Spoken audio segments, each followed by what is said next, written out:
To connect an Axiom wallet to Phantom, you'll need to start by creating an Axiom Pro account. Once you have an account, go to the Phantom website and download the Chrome extension. After installing the extension, you'll see a button that says Add to Chrome. Click this to add Phantom to your Chrome account. If you don't already have a Phantom wallet, you can create one by opening the extension and following the prompts. Be sure to save your private key, as you'll need it to connect your Axiom wallet.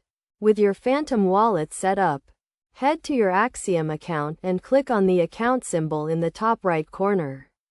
From there, select Account Security and then Manage Wallets under the Wallets section.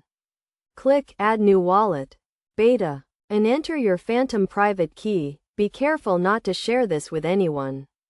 Once you've added your private key, click Add Wallet and your Phantom wallet will be successfully connected to your Axiom account.